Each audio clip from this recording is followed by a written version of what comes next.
43 questions of law उठाए गए हैं इसमें। ये 75 सफ़ात की जो क्यूरेटिव रिव्यू है, ये रिव्यू पिटीशन है, इसमें यूं तो बहुत सी अहम चीज़ें हुकूमत की जानिब से लिखी गई हैं, उस पर हम आने वाले प्रोग्राम्स में भी बात करेंगे। लेकिन जो क्वेश्चन ऑफ लॉ हैं ये बड़े अहम हैं और इसमें हुकूमत ने बड़ी खरी बातें की हैं और जो कुछ बातें हैं वो बड़ी तल्ख हकीकत हैं। और ये जो सवालात उठाए हैं इस पे हम अजहर साहब से भी बात करेंगे कि इनकी इंपॉर्टेंस क्या होती है। लेकिन सवाल ये है कि क्या ये जो 6/4 से फैसला आया था, जिस पे पहले जो गुज़िश्ता साल दिया गया, जो जुलाई का फैसला था, बल्कि जून का 2020 का, उसके खिलाफ नजरसानी आई थी। उस नजरसानी में जो अक्सरियती फैसला आया है उसको बुनियादी तौर पर इन क्वेश्चन ऑफ लॉ में ज्यादा डिस्कस किया गया है कि क्या अदालत का अक्सरियती फैसला गैर आईनी और गैर कानूनी है और बुनियादी हकूक की खिलाफ वर्जी है, क्या ये पब्लिक इंटरेस्ट के खिलाफ है, क्या इस पर नजरसानी नहीं होनी चाहिए,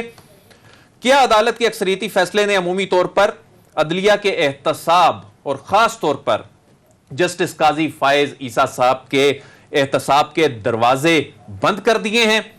जब उन पर इल्जामात लग रहे हैं तो क्या उनका एहतसाब नहीं हो सकता।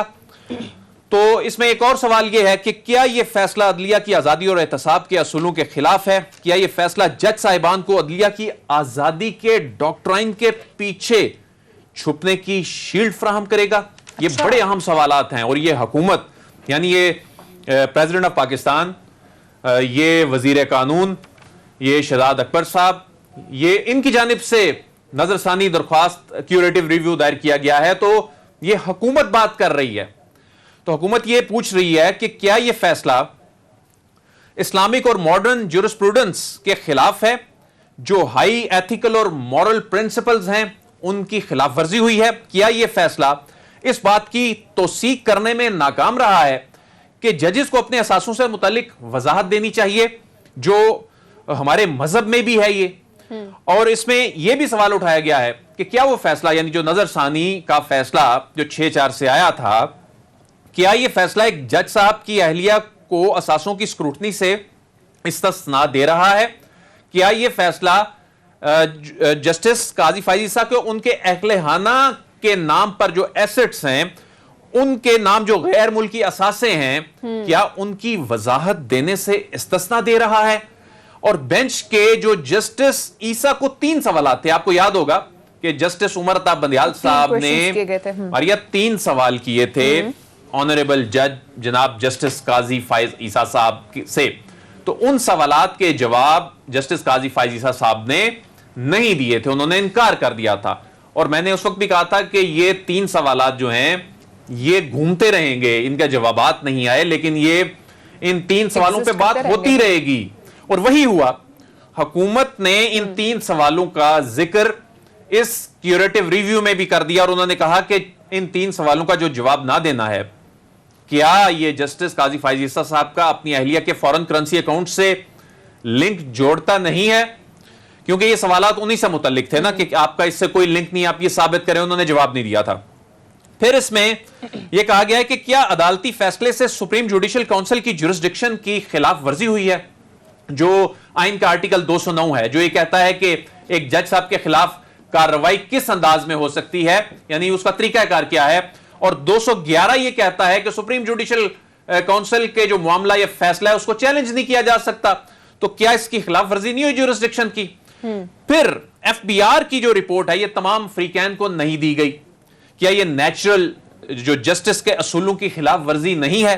फिर इसमें यह कहा गया है कि क्या अदालती हुक्म में एफबीआर को पार्टी बनाए बगैर एफबीआर के ऑर्डर को कालअदम करार दिया गया है। ये मैंने कल भी बताया कि जो एफबीआर ने भी बुनियादी तौर पर यही प्ले लिया ना कि हमें आपने पार्टी ही नहीं बनाया, हमें आपने सुना ही नहीं, हमें आपने नोटिस ही नहीं दिया और हमारी रिपोर्ट को उड़ा दिया। फिर उसमें यह कहा गया है कि जब एफबीआर की रिपोर्ट में मालूमात आ गई तो क्या यह सुप्रीम जुडिशल काउंसिल का काम नहीं था इस पर फैसला करती, यह सुप्रीम कोर्ट का काम था, क्योंकि यह सुप्रीम जुडिशल काउंसिल का काम है जज साहिबान के एहतसाब से मुतल्लिक। तो इसमें यह भी कहा गया है कि क्या अदालती फैसले ने एफबीआर के कानूनी इख्तियार को खत्म कर दिया है। अच्छा, यह बड़ी इंपॉर्टेंट चीज है। देखें, एफबीआर का केस इसमें اس لیے اسٹرانگ نظر آتا ہے. اگرچہ ابھی اس میں ٹیکنیکل چیزیں، اعتراضات، ابھی چیمبر اپیلیں، وہ سارے اس کے بعد اعتراضات اگر دور ہوتے ہیں تب آ کر ان نکات پر بات ہوگی نا. لیکن یہ دیکھیں نکات ایسے ہیں کہ ان کو اگنور کرنا اتنا آسان نہیں ہے. یہ حتمی فیصلہ تو عدالت نہیں کرنا ہے کہ ایف بی آر کے پاس جو پاورز ہیں وہ جو آرڈیننس ہے اس کے تحت ہوتی ہیں. وہ جو انکم ٹیکس کا آرڈیننس ہے یا جو دیگر جو ایف بی آر کے جو قوانین اس سے متعلق بنائے گئے ہیں، تو ایف بی آر بھی کہہ رہا تھا کہ عدالت فیصلہ نہ بھی کرے، ہماری تو جیورسڈکشن ہے. تو حکومت نے بھی یہ کہہ دیا کہ کیا عدالتی فیصلے نے ایف بی آر کا اختیار ہی ختم کر دیا.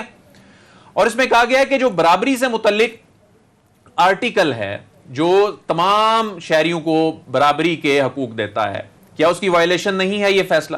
پھر اس میں یہ کہا گیا ہے کہ کیا نظر ثانی کیس کا اکثریتی فیصلہ لکھنے والے جج صاحبان نے مکمل کیس کے دوبارہ دلائل کی، ری آرگومنٹس کی اجازت دی، کیونکہ فیصلہ تبدیل ہو گیا نا. مین جو فیصلہ جو 7-3 سے آیا تھا وہ تبدیل ہو گیا. اچھا یہ آخری 2 پوائنٹس میں اس لیے بات کروں گا، ویسے 43 تو نہیں پڑھے جا سکتے لیکن یہ بڑے امپورٹنٹ ہیں، یہ امپورٹنٹ ہیں.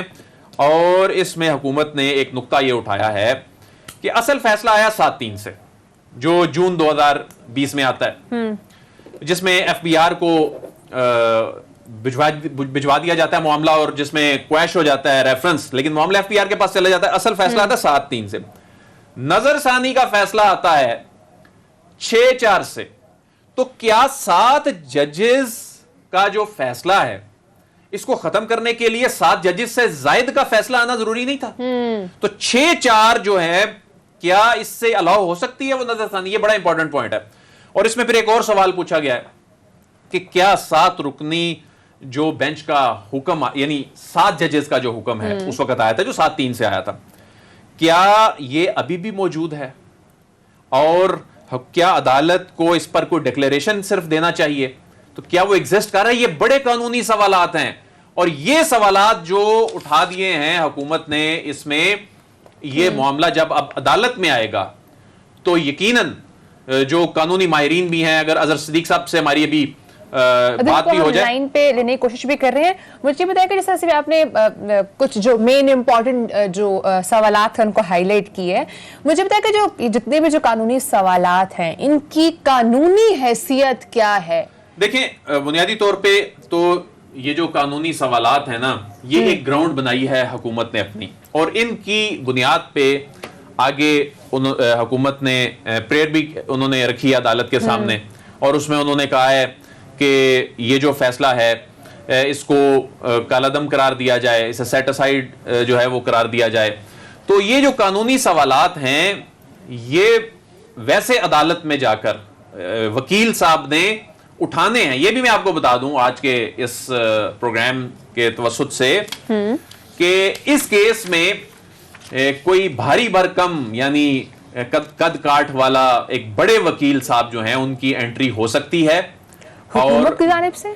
جی حکومت کی جانب سے. اس کی ایک ریزن یہ ہے کہ فروغ نسیم صاحب، دیکھیں فروغ نسیم صاحب نے یہ کیس لڑا. فروغ نسیم صاحب کے بارے میں تو ویسے کہا جاتا ہے نا کہ وہ ہارا ہوا کیس نہیں لیتے، وہ ہمیشہ جیتا ہوا کیس لیتے ہیں. اور انہوں نے وہ جو 7-3 کا فیصلہ آیا تھا نا، وہ فروغ نسیم صاحب نے لڑا تھا کیس.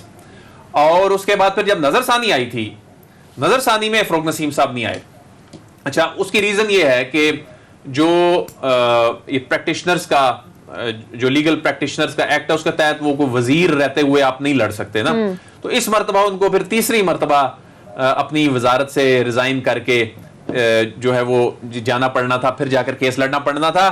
اب اس کیس میں کوئی کچھ نام ہے ابھی میرا خیال ہے مناسب نہیں ہے، لیکن کوئی بڑے وکیل صاحب کی انٹری اس کیس میں ہو سکتی ہے جب یہ معاملہ نظر ثانی جب درخواست لگے گی. اچھا جو یہ لوگ کہہ رہے ہیں نا کہ یہ کیسے ہو سکتا ہے کہ ریویو کے بعد ریویو آ جائے، ایسا تو کبھی پاکستان میں ہوا ہی نہیں. اچھا اس کی کئی مثالیں ویسے تو بیرون ممالک میں موجود ہیں، لیکن اس کیس میں ایک بڑا اہم پوائنٹ ہے. وہ پوائنٹ یہ ہے ایف بی آر کہہ رہا ہے جی مجھے تو سنا ہی نہیں آپ نے، مجھے تو آپ نے پارٹی ہی نہیں بنایا، تو میرے لیے تو یہی ریویو ہے. مطلب میں تو ایف بی آر کہتا ہے کہ ایف بی آر کے لیے پہلا ریویو ہوا، ایف بی آر کو تو سنا ہی نہیں گیا. اب اسے کس طرح جو نیچرل جسٹس کے پرنسپل ہیں اس کی خلاف ورزی کی جا سکتی ہے؟ ایف بی آر کا یہ پوائنٹ ہے. تو یہ اس بنیاد پہ حکومت کانفیڈنٹ نظر آتی ہے، اس بنیاد پر ایف بی آر کانفیڈنٹ نظر آتا ہے